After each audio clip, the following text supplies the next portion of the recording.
இருக்கீங்களா? இன்றைக்கு என்ன வீடியோ பார்க்க போகிறோம்னா, இன்றைக்கி ஒரு சமையல் வீடியோ தான். வாங்க உறவுகளே, வீடியோக்குள்ளே போகலாம். இன்றைய சமையல்னா இறால் வந்து இன்றைக்கி நம்ம நாட்டில் சமைக்கிற மாதிரி பால் கறி ஒன்று வச்சு, அதுக்கப்புறம் இப்போ பாருங்கள் எங்களோட இறால் பொரியல். உரிமை குரல் கொடுப்போம், எந்த தடையையும் உடைத்தழுவோம்.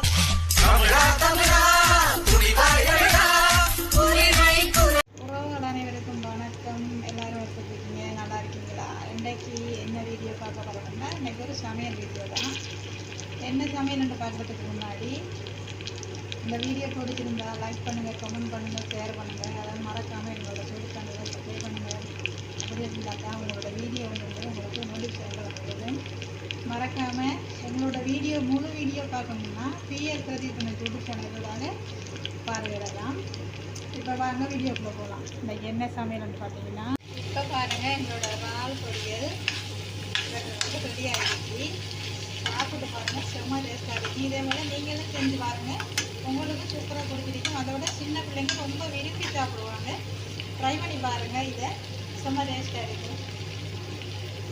வாங்க உறவுகளே, வீடியோக்குள்ளே போகலாம். இன்றைய சமையல்னா இறால் வந்து இன்றைக்கி நம்ம நாட்டில் சமைக்கிற மாதிரி பால் கறி ஒன்று வச்சு, அதுக்கப்புறம் இறால் வந்து தேங்காய் பால் விட்டு பொரிக்க போகிறோம். பொரியல் ரெடியாகி கொண்டிருக்குது. இந்த தேங்காய் பால் விட்டு பொரியலுக்கு போட்டாச்சு. அப்படி எடுத்துனா தேங்காய் பால் விட்டு பொரிச்சா செம்ம டேஸ்ட்டாக இருக்கும். அது ஸ்ரீலங்கா உறவுகளுக்கு தெரியும், நிறைய பேருக்கு. இறால் வந்து ஃப்ரெஷ்ஷான இறால் வந்து தேங்காய் பால் கட்டி பால் விட்டு பொரிச்சா செம்ம டேஸ்ட்டாக இருக்கும். அது மட்டுமே போதும், வேறு எதுவுமே தேவையில்லை. அப்போ அதனாடி எனக்கு இறால் பொரியதும் என் கூட நிற்கிற பிள்ளைங்களுக்கு தேங்காய் பால் விட்டு ஒரு வெள்ளைக்கறி வைக்க போகிறேன்.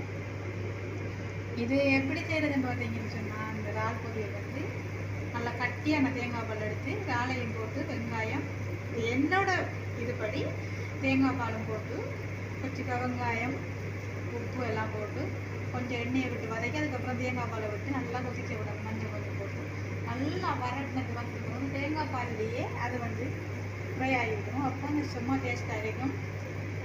அதை சாப்பிட்டு பாருங்கள், அதோட டேஸ்ட்டே தனி. அதுக்கப்புறம் என்னோடய ஃப்ரெண்ட்ஸுக்கெல்லாம் இன்றைக்கி தேங்காய் பால் விட்டு ஒரு வெள்ளைக்கறி வைக்க போகிறேன். அவங்களுக்கு அது ரொம்ப பிடிக்கும். நல்ல சிங்கள பிள்ளைகள் தான், அதனால அவங்களுக்கு அது பிடிக்கும். உங்களுக்கு எப்படி சமைக்கிறேன்னு பிடிச்சிருக்குது கமெண்ட் பண்ணுங்கள். மறக்காமல் எங்களோட சேனலை சப்ஸ்கிரைப் பண்ணுங்கள். மறக்காமல் பக்கத்துக்கிற பெல் பட்டனை கிளிக் பண்ணி எங்களோட வீடியோவை சப்போர்ட் பண்ணுங்கள். முடிஞ்ச அளவுக்கு எங்களோட வீடியோவுக்கு ஆதரவு தாங்க. நீங்கள் தர இந்த சின்ன சின்ன ஆதரவு தான் எங்களுக்கு பெரிய லெவலில் கொண்டு வரதுக்கு ஒரு உதவியாக இருக்கும். மறக்காமல் பிடிச்சிருந்தா உங்களோட ஃப்ரெண்ட்ஸுகளுக்கும் ஷேர் பண்ணுங்கள். ஓகே ஃப்ரெண்ட்ஸ், பாய்.